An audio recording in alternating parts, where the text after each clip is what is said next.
Hi guys, after long time welcome back our YouTube channel Gyan Sagar. तो दोस्तों, काफ़ी लंबे समय के बाद हम आपसे रूबरू हो रहे हैं। जैसा कि हमारी क्लासें काफ़ी समय तक ऑफ रही, उसके लिए हमें बहुत ही खेद है और कोशिश करेंगे कि अब आपकी क्लासें ऑफ नहीं रहें, यानी कि लगातार चलते रहें। और आज की हम एक शुरुआत करते हैं एक नए टॉपिक से, एक नए अपडेट के साथ। तो आज का हमारा टॉपिक रहेगा श्वसन तंत्र।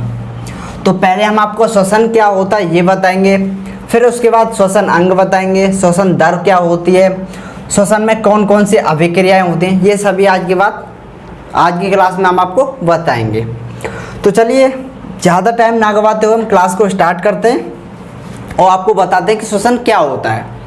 अब वैसे ही अगर एक प्रैक्टिकली भाषा में बताया जाए तो श्वसन मान लो एक वॉशिंग मशीन की तरह कार्य करता है। जैसे कि वॉशिंग मशीन में आपने देखा होगा जिसमें हम वॉशिंग पाउडर डालते हैं, तो वॉशिंग पाउडर क्या कार्य करता है, जो कि वॉशिंग मशीन के अंदर जाता है और कपड़ों से गंदगी को बाहर निकाल लाता है। तो उसी तरह कार्य करता है श्वसन तंत्र। देखिए, इसमें काफ़ी सारे अंग होते हैं। इसमें क्या होता है, श्वसन के दौरान हम ऑक्सीजन लेते हैं और कार्बन डाइऑक्साइड यानी कि शरीर से जहरीली गैसें बाहर निकाल देते हैं, जो कि हमारे शरीर में नुकसानदायक होती हैं। तो जैसा कि आप सबको समझ में आ गया, अब मैं आपको बताता हूँ साइंस की भाषा में जो श्वसन की परिभाषा होती है वो क्या होती है। तो देखिए, श्वसन यह एक भौतिक एवं रासायनिक प्रक्रिया है जिसके दौरान भोज्य पदार्थों के ऑक्सीकरण प्रक्रिया संपन्न होती है। ऑक्सीकरण बोले तो एक जलन होती है, या फिर एक तरह से कह सकते हैं एक पाचन, या फिर श्वसन यानी कि उसका यूज होना हमारे शरीर में। चलिए, अब जो भी आपको भाषा अच्छी लगे उसी में आप लिख सकते हो, लेकिन आप जानते हो कि क्वेश्चन तो हमें साइंस की भाषा में ही आएंगे। तो चलिए स्टार्ट करते हैं। श्वसन तंत्र।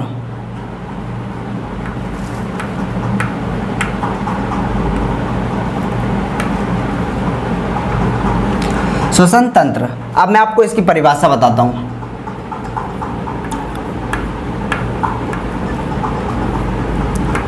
तो यह एक भौतिक एवं रासायनिक प्रक्रिया है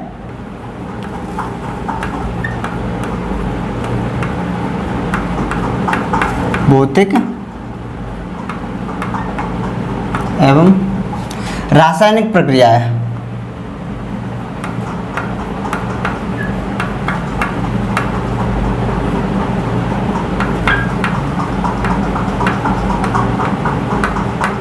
जिसके दौरान भोज्य पदार्थों के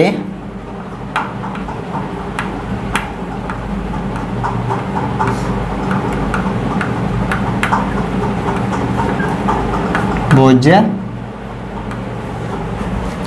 पदार्थों के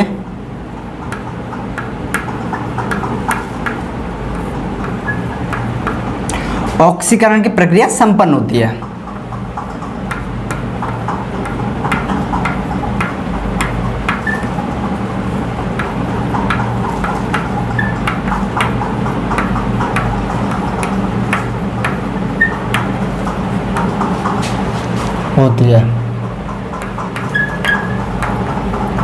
तो जैसा कि आप सबको समझ में आ गया होगा। देखिए, अब मैं आपको बताता हूँ श्वसन अंग क्या होते हैं। श्वसन अंग देखो, कुछ ऐसी प्रजातियां पाई जाती हैं, एक तरह से कुछ ऐसे जीव जंतु पाए जाते हैं जिनमें श्वसन अंग अलग अलग होते हैं। जैसे कि जो मनुष्य होता है वो अपना श्वसन फेफड़ों के माध्यम से करता है, ऐसे ही जो पक्षी होते हैं वो वायुकोश के माध्यम से करते हैं। यानी जिन पक्षी होते हैं उनका जो अंग होता है वो वायुकोश होता है, जिसके द्वारा वो श्वसन करते हैं। और कुछ जलीय जीव होते हैं, कुछ का जलीय जीव सभी अपना श्वसन गलफड़ों के द्वारा करते हैं। ऐसे ही कुछ ऐसे जीव होते हैं जो कि जल में भी रह सकते हैं और हमारे धरातल पर यानी पृथ्वी पर भी रह सकते हैं। जैसे कि आप कछुआ मान सकते हो, ऐसे कुछ जीव। तो इनके श्वसन अंग अलग अलग होते हैं, जो कि मैं आपको लिखा देता हूँ। देखिए, श्वसन अंग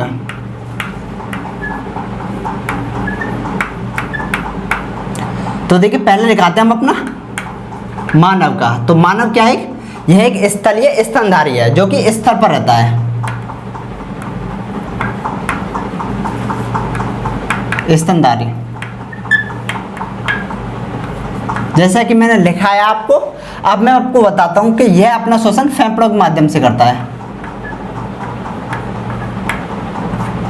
फेफड़ों के माध्यम से। अब मैं आपको बताता हूँ पक्षी, जो कि अपना श्वसन वायुकोश,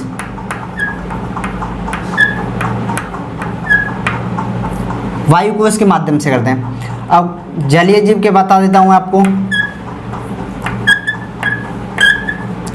जलीय जीव का श्वसन अंग होता है गलफड़ों। अब कुछ ऐसे जीव होते हैं जो कि जलीय जीव के अंतर्गत भी आते हैं और वो स्थलीय स्तनधारियों के अंतर्गत भी आते हैं। जैसे कि मैं आपको उनके नाम के अनुसार बता देता हूं, जैसे कि मेढक, जो कि जल में भी रह सकता है और स्थल पर भी रह सकता है। उसी तरह एक होता है हमारा कछुआ,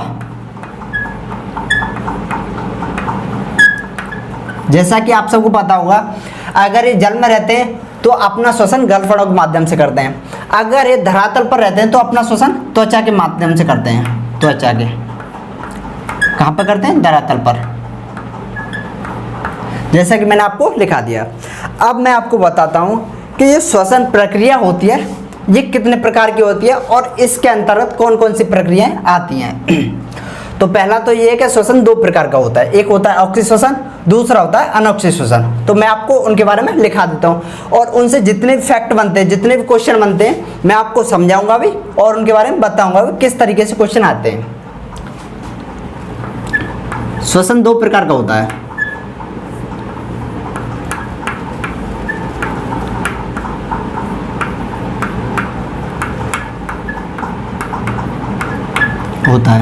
एक होता है हमारा ऑक्सी श्वसन,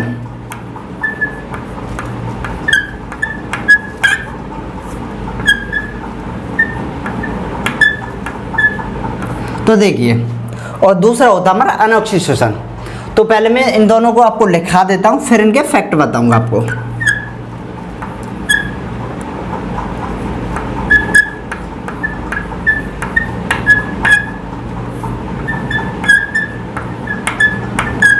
तो देखिए, अब मैं आपको पहले ऑक्सीजन कंप्लीटली करा दूंगा, फिर उसके बाद टाइम बचेगा तो अनऑक्सीजन के बारे में आपको बताऊंगा। चलिए देखते हैं।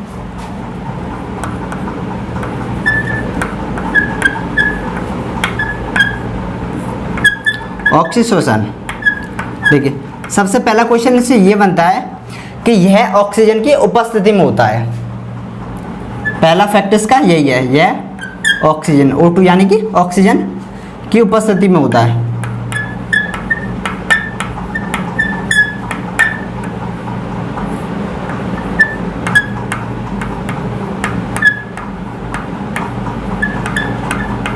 अच्छा, अगला पॉइंट क्या कहता है, जो ऑक्सीजन होता है इसमें ग्लूकोज का पूर्ण दहन होता है। पूर्ण दहन का मतलब होता है, जैसे कि दहन मतलब होता है जलना।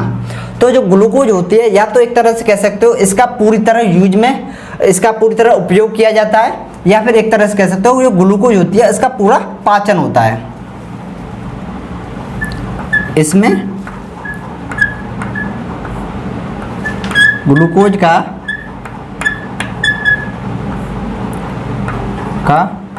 पूर्ण दहन होता है।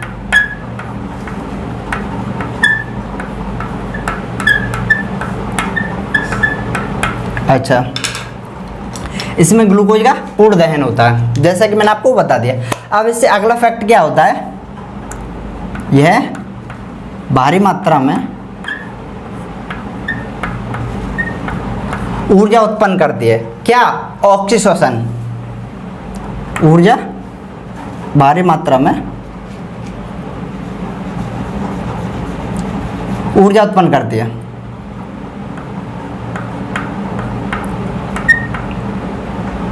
ऊर्जा उत्पन्न करती है। तो ये आपको समझ में आ गया होगा। देखिए, जो मैंने ऑक्सीजन आपको बता दिया, अब मैं आपको बताता हूँ। देखो, एक तो श्वसन दो प्रकार का होता है, ऑक्सीजन और एक अनऑक्सीजन। जो ऑक्सीजन होता है यह भी दो प्रकार का होता है, जैसे कि एक होता हमारा बाहरी श्वसन और एक होता हमारा अंत श्वसन। इनके अंतर्गत कुछ क्रियाएं होती हैं जिनके मैं बारे में आपको बताऊंगा, और उन क्रियाओं से किस प्रकार क्वेश्चन आते हैं मैं उनके बारे में आपको बताऊंगा। देखिए, तो ऑक्सीजन होता है, इस यह भी दो प्रकार का होता है। एक होता है हमारा बाहरी श्वसन,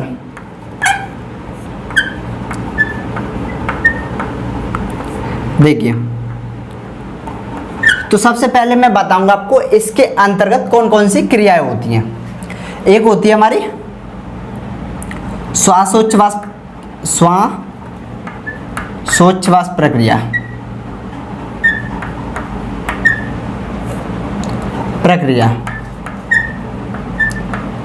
दूसरी होती है हमारी रक्त यानी रुधिर या फेफड़ों में गैसीय विनिमय, रुधिर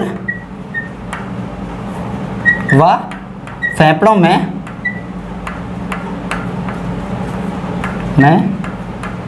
गैसीय विनिमय।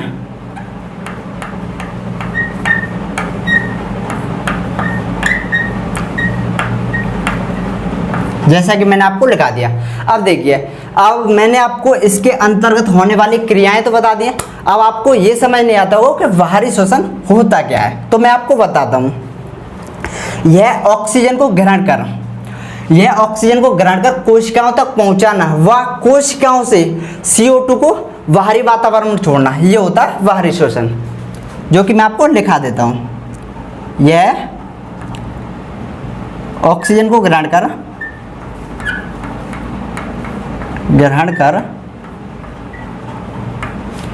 कोशिकाओं तक पहुंचाता है, कोशिकाओं तक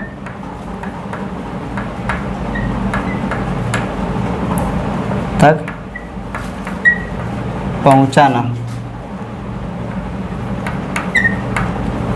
व कोशिकाओं से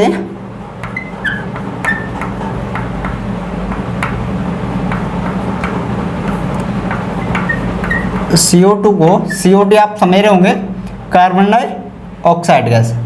CO2 कोशिकाओं से CO2 को बाहरी वातावरण में छोड़ना। तो जैसा कि मैंने आपको लिखा दिया। अब देखिए, बाहरी श्वसन आपको पूरी तरह समझ में आ गया है। अब देखिए, अब मैं आपको बताता हूं जो इसका दूसरा पार्ट होता है, जो ऑक्सीजन श्वसन होता है, वो दो प्रकार का होता है। एक होता है बाहरी श्वसन, दूसरा होता है अंतःश्वसन। अब मैं आपको बताता हूं कि अंतःश्वसन क्या होता है और इसके अंतर्गत कौन कौन सी क्रियाएं होती हैं, जैसा कि मैं आपको बता रहा हूं। देखिए, दूसरा होता है हमारा अंतःश्वसन।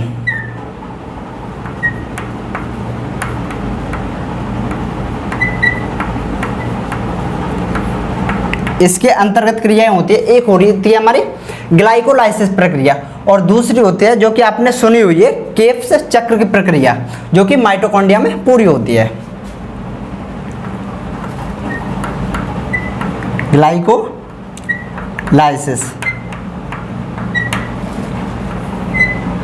प्रक्रिया और दूसरी होती है क्रेब्स चक्र की प्रक्रिया, क्रेब्स चक्र प्रक्रिया। इसका नाम आपने काफी बार सुना होगा। अब देखिए, इससे क्वेश्चन किस तरीके से बनता है। अगर आपसे पूछा जाए, चलो क्रेब्स चक्र की प्रक्रिया पे बता देता हूँ कि क्रेब्स चक्र की प्रक्रिया किसके अंतर्गत आती है, तो आपको ऑप्शन में दिए होंगे ऑक्सीश्वसन, अनऑक्सीश्वसन और एक बाहरी श्वसन, अंतःश्वसन। या तो आपको दिया होगा अंतःश्वसन, उस पर लगाना है, या फिर आपको दोनों ऑप्शन दिए होंगे, एक होगा ऑक्सीश्वसन और दूसरा होगा अंतःश्वसन, और आपका एक ऑप्शन उनमें ये भी होगा कि दोनों में, तो आपको दोनों में लगा देना। चलिए, ये समझ में आ गया कि अगर ये पूछा है किसके अंतर्गत होती है तो आपको बताना श्वसन।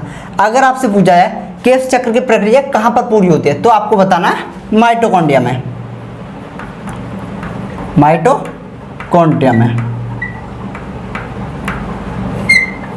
अच्छा, माइटोकॉन्ड्रिया से कुछ क्वेश्चन मैंने जब आपको माइटोकॉन्ड्रिया कराई थी तभी आपको बताया था, जैसे कि माइटोकॉन्ड्रिया में जो ऊर्जा प्राप्त होती है वो ATP के रूप में होती है। और इससे कुछ क्वेश्चन, जैसे माइटोकॉन्ड्रिया को कोशिका का पावर हाउस भी कहा जाता है, क्योंकि इसमें जो ऊर्जा उत्पन्न होती है, इसलिए।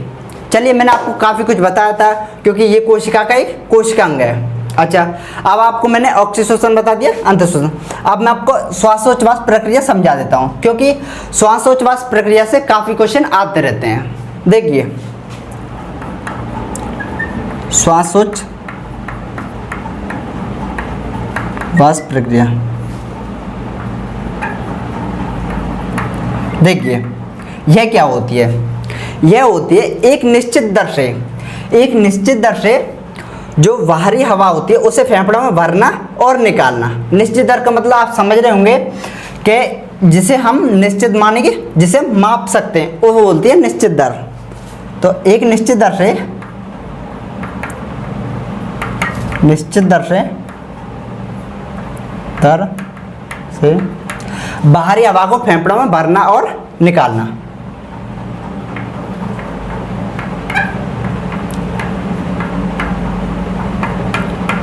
फेफड़ों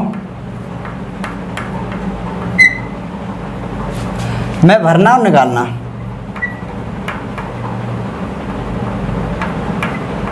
और निकालना। जैसा कि मैंने ये सब आपको बता दिए। चलिए दोस्तों, इससे अभी हमें क्वेश्चन करने आपको बताऊंगा कि जो होती है हमारी श्वसन दर होती है उसके बारे में। तो देखिए, श्वसन दर होती है वो मनुष्य की प्रत्येक अवस्था में चेंज हो जाती है। जैसे कि आपने देखा होगा, जो बच्चा होता है वो बहुत तेजी से सांस लेता है, उसकी जो रफ्तार होती है सांस लेने की जो 45 बार प्रति मिनट होती है। ऐसे ही उसकी उम्र बढ़ती चली जाती है, उसकी श्वसन दर कम होती चली जाती है। तो चलिए दोस्तों, ये मैंने आपको बता दिया है। अब मैं इसको, जो आपको मैंने श्वसन दर बताई है, वो मैं लिखाने के लिए पहले से मिटाता हूँ।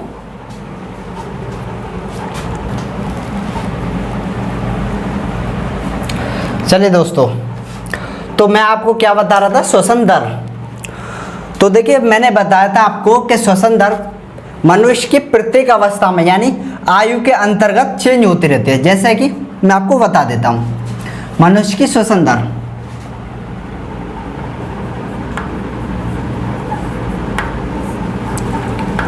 श्वसन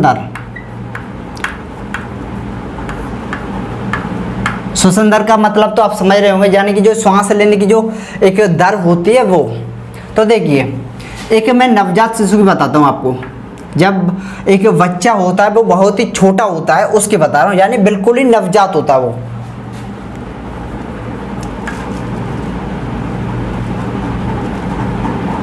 नवजात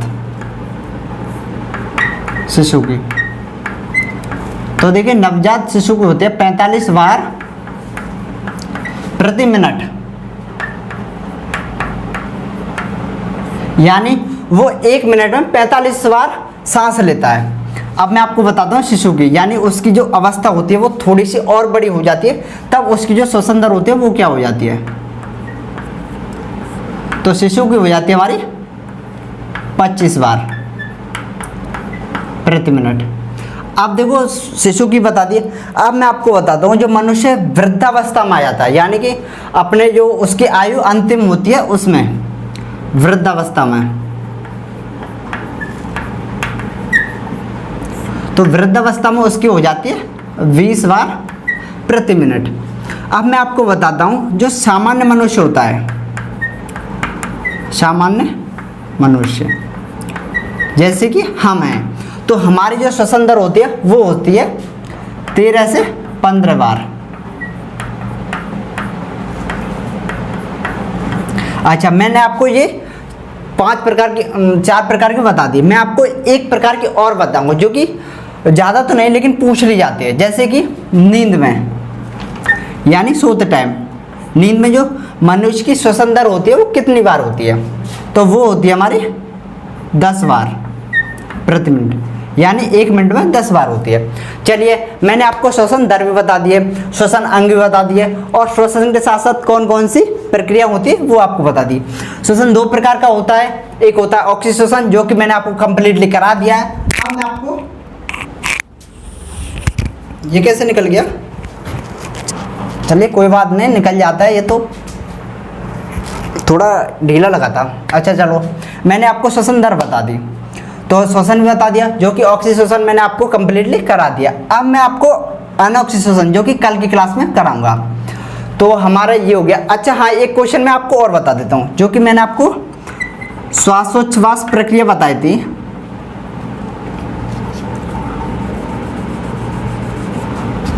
श्वासोच्छ्वास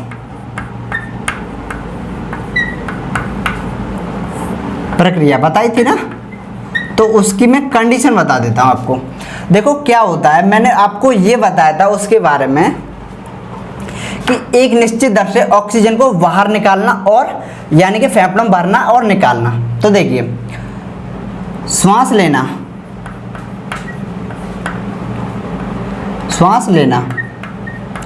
और श्वास छोड़ना।